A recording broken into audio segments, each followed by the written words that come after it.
What's up, guys? In this video I'm going to be showing you some tips and tricks, kind of a how-to on swapping in a message center cluster into your Crown Vic P71. This also applies to regular Crown Vics that just have the standard odometer that don't have the message center. This only works in 2006 to 2011 cars, so you can't swap this cluster into like a 2004 or 3 or something that's got the old school one. Let's get to it. So this cluster right here is going to be your most common cluster to swap in. This is out of a Grand Marquis, again 2006 to 2011. And you see there's some minor differences. The biggest one is the fact that the gauge faces are gray instead of black. Some people love them, some people hate them. I personally like them. They're not my favorite, but they look good. They look clean, especially with the white needles.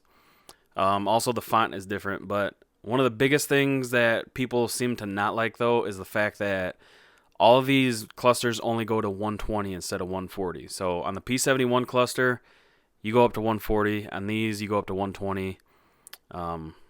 But aside from that, the cluster is essentially the same. It's basically plug and play.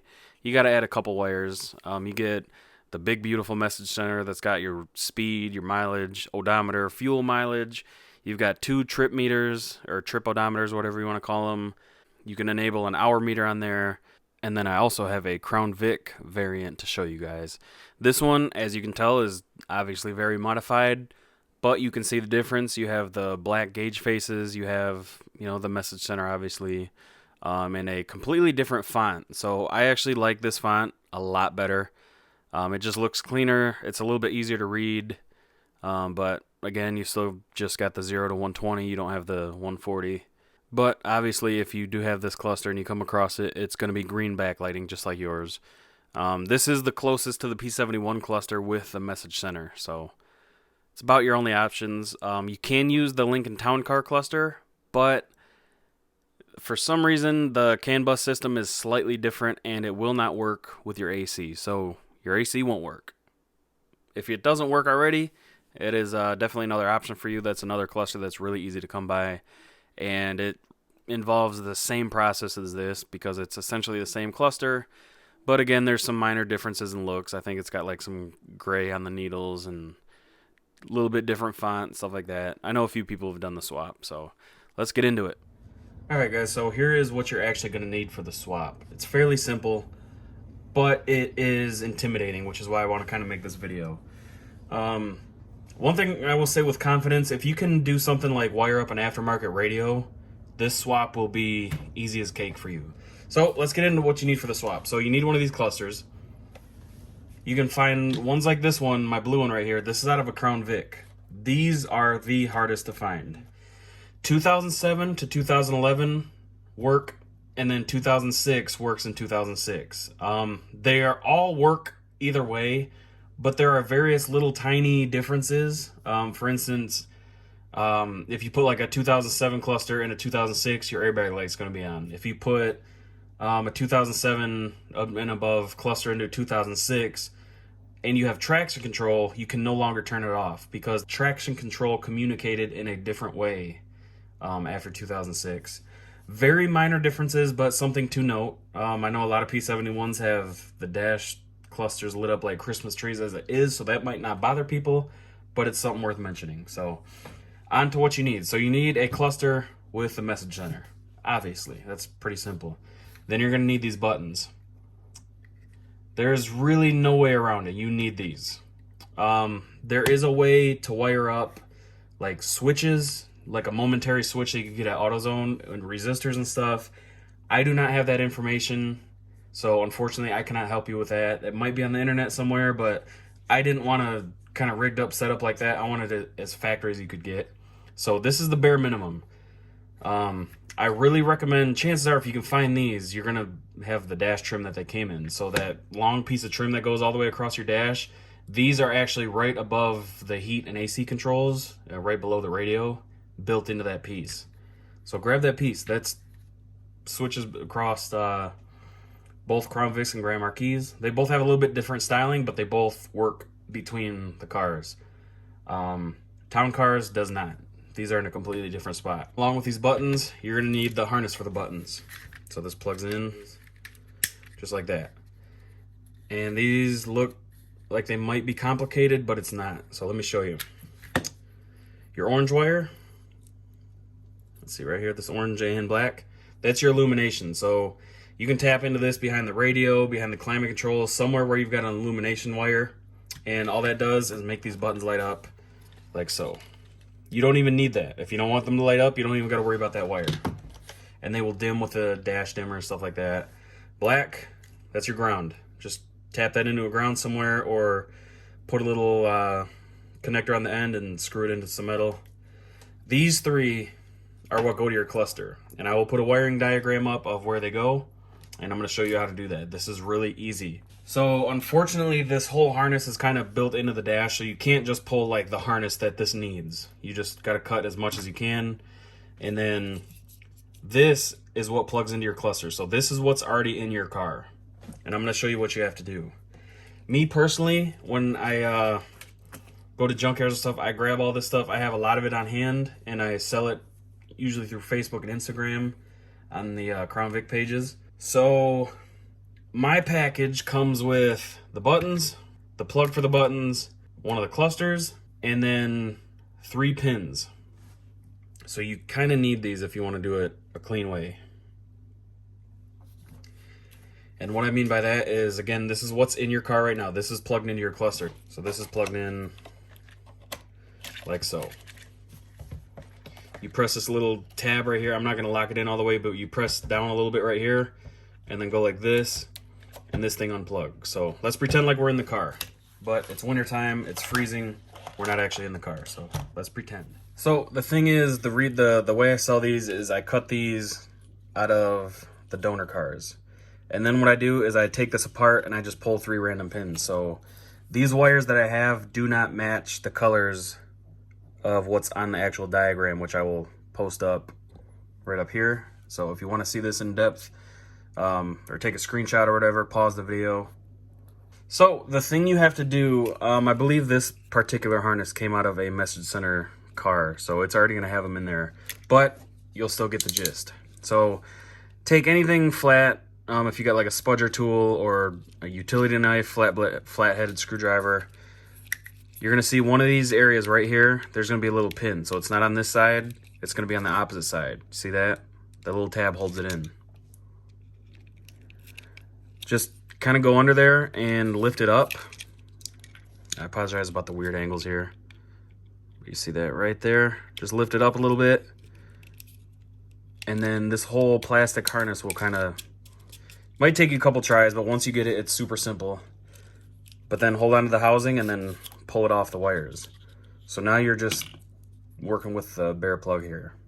So the way this works, you have to stick these pins where they need to be. So you got to add 3 of these. And it's literally as simple. I'm going to kind of straighten the wires out here so you can see a little bit better. So it's literally as simple as taking the pin. Just look at the orientation up here. You can kind of see the differences. And you are literally just going to stick it in like that. That's it. That's how simple it is. And if you get it in the wrong one, all you got to do, these little things right here, they just kind of lift up. Hopefully you can kind of see that with my fat fingers in the way. So you see that? I'm going to grab the one that I just put in, and then it comes right back out. So the pins that we are going to be adding are numbers 13, 14, and 15. So 3 in a row. And the way you can tell, you got 32 right here, 17 over here.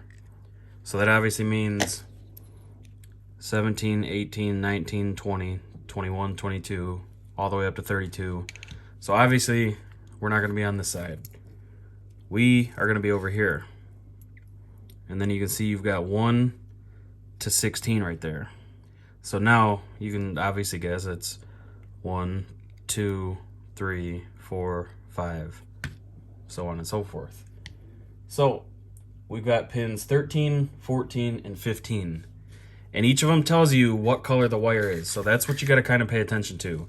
It doesn't matter what color you use. You just have to remember which one goes to which on the wire harness. So what I personally do is I do this last. And then what I do is get my wires where I need them. Some people, I personally put one in a P71 once, and I just kind of wedged these up in the cup holders, like between the dash and the cup holders. It worked perfectly fine. They didn't stand out. You didn't really know they were there unless you needed them. Some people put them in the glove box, which is also fine because you really rarely ever actually use this. But when you want to change something, you need this because you don't have the button on the cluster anymore. So info is going to cycle through, like, you know, gas mileage, both odometers, your timer, fuel mileage, engine hours, stuff like that. You know, reset to obviously reset your trip meters and stuff. Setup and select, you can change options like the font size and all that. But you really don't use it that much unless you're going to be scrolling through all that stuff. So personally, what's easier, in my opinion, is to just wire these into your glove box. You use like a strip of Velcro or some glue, stick it in so you can just pop the thing open and then hit, you know, whatever button you need and close it again. So light blue and yellow, which would be this one, because on the code, on the chart, it says LB/YE. This goes to pin 14. So what I would do is extend all your wires wherever you need them, all the way to your cluster.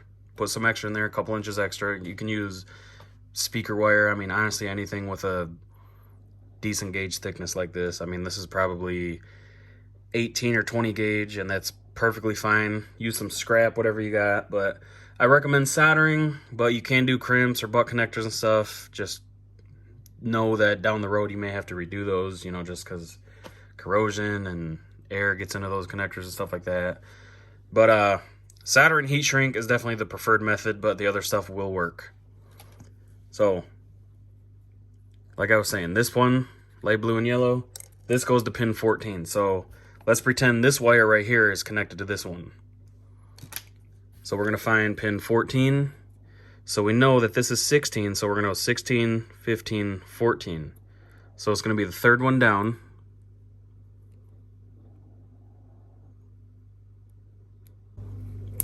Plug it in. And then let's pretend the next one is light blue and white, which is this one right here. So let's pretend that's this one right here. Pretend these are connected. This one goes to pin 15 in the harness. Obviously we know 16 is the last one, so 15 is going to be right before it. You're literally just going to put it in like this. And you'll hear that little tiny snap, and then give it a little pull, make sure it's locked in, and that's it. And then our last wire is the gray and orange, which is that one right there. And we will pretend that is this one right here.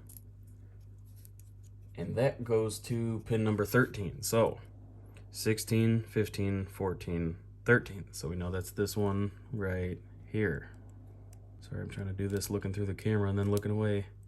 So get it in, you hear that little click.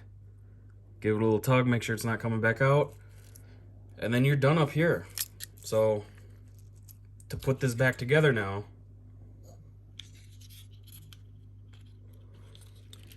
there is a channel right here. So you see this like kind of little indent? That matches these right here. And obviously, if your wires are bent like this, you know it goes like this. You know it's not gonna somehow work like that. So get that in there. You don't even have to force it. Just kind of wiggle it till you get its way, and then push it. You might have to kind of group your wires back up here. And then you hear the snap. Give it a little tug, make sure you're good. And then plug it into your cluster. Make sure you hear the snap again, and you're done. Now you can put your cluster back in. And if you're curious how to get this off, I will do it right here real quick. Push down on that little tab,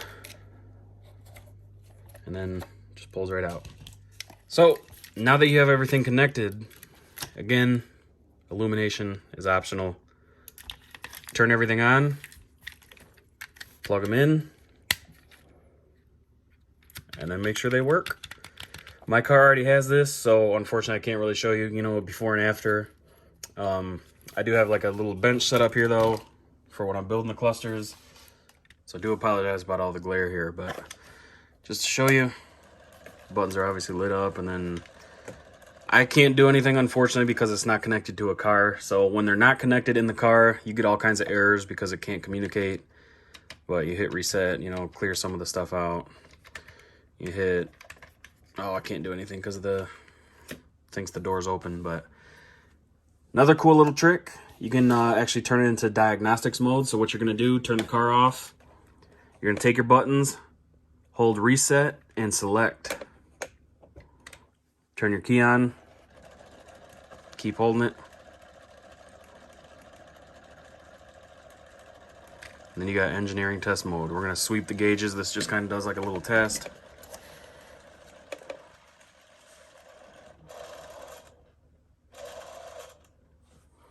And then hit reset, or I'm sorry, hit select. You can do like a little screen test where it illuminates all the pixels. So the little lines going through there are just because of the frame rate of the camera, but it's kind of interesting. You can see like the darker ones are where it's, you know, worn out because those are on all the time with the car. And then all the little bulbs are lit up.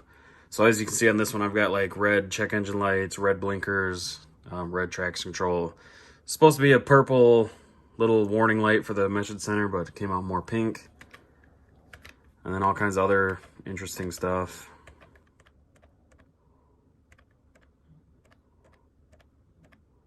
Tell your battery voltage.